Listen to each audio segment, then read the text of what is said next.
ما كان محمد أبا أحد من رجالكم ولكن رسول الله وخاتم النبيين وكان الله بكل شيء عليما.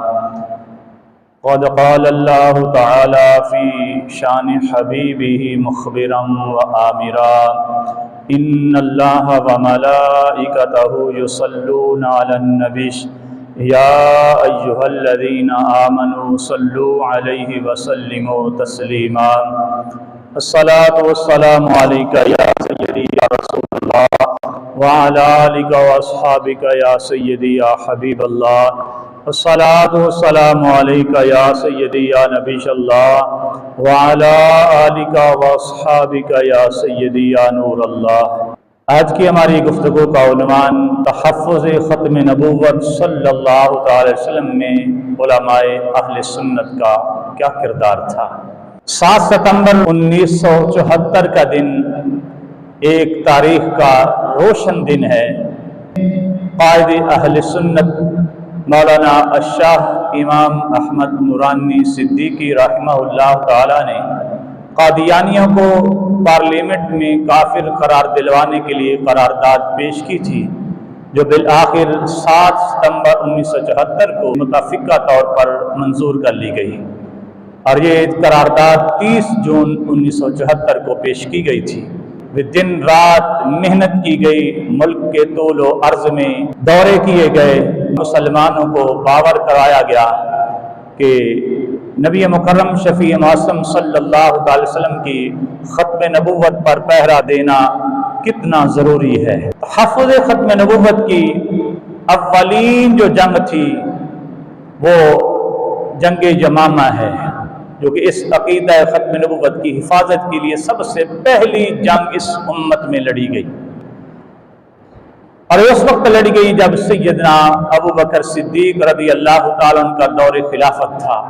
لیکن اس جنگ میں مسلمانوں کی پہچان یا محمدہ تھی، کیونکہ ادھر مسلمان اگر نعرہ تکبیر بلند کرتے تھے وہ بھی نعرہ تکبیر بلند کر دیتے، پھر مسلمان پریشان ہوئے تو آخر کیسے پتہ چلے گا اپنا کون ہے پرایا کون ہے، مومن کون ہے اور کذاب کون ہے. پھر مسلمانوں کی جان پہچان جنگ یمامہ میں جو تھی وہ نعرہ یا محمدہ، اور جو یہ نعرہ لگاتا تھا اس کی پہچان تھی یہ بندہ ایمان والا ہے. اور یہی وہ جنگ تھی جو کہ مسلمہ کذاب کے خلاف لڑی گئی، جس میں تقریباً 1200 حضور کے صحابہ شہید ہوئے تھے. پوری جنگ اسلام کی نبی کریم علیہ السلام کے جو غزوات ہیں ان سارے غزوات کے شہداء کو جمع کیا جائے تب بھی تعداد 1200 نہیں بنتی. جو تنہا اس عقیدہ ختم نبوت پر پہرا دینے کے لیے جو جنگ لڑی گئی اس میں جو صحابہ شہید ہوئے، پھر 1200 صحابہ میں سے 700 اصحاب ایسے تھے جو قرآن کے حافظ تھے. حافظ قرآن صحابہ کا 700 کی تعداد میں شہید ہونا یہ بھی بہت بڑی بات تھی. انگریز کو بھگانے کے لیے 1857 کی جنگ آزادی لڑی گئی، اور جب اس جنگ آزادی میں انگریزوں کو شکست ہوئی پھر وہ سوچنے پر مجبور ہو گئے آخر کون سا حربہ استعمال کیا جائے جس کو استعمال کرنے کے بعد ہم مسلمانوں کو اپنے قابو میں رکھ سکیں. تو انگریزوں نے بڑی سوچ و بچار کی اور اس نتیجے پر پہنچے. پھر انہوں نے کانفرنس بلائی اور بالخصوص ان میں مختلف آراء جو پیش کی گئیں، قابل ذکر جو 2 آراء تھیں وہ بڑی معنی خیز تھیں. پہلی اس میں آراء یہ پیش کی گئی، کہنے لگے کہ مسلمانوں کی طاقت کا راز جہاد میں ہے، کہ مسلمان جہاد کرتے ہیں اور جہاد کے ذریعے ہی وہ کسی غیر کی حکومت کو نہیں مانتے، اس کو تہس نہس کر دیتے ہیں، الٹا کر رکھ دیتے ہیں، اور دین کی سربلندی کے لیے وہ اپنی جان کی بازی بھی لگا دیتے ہیں، جانیں قربان کر دیتے ہیں. تو مسلمانوں کے پاس سب سے بڑی پاور اور طاقت جو ہے وہ جہاد کی طاقت ہے. دوسری جو آراء پیش کی اس میں یہ تھا کہ ان کا تعلق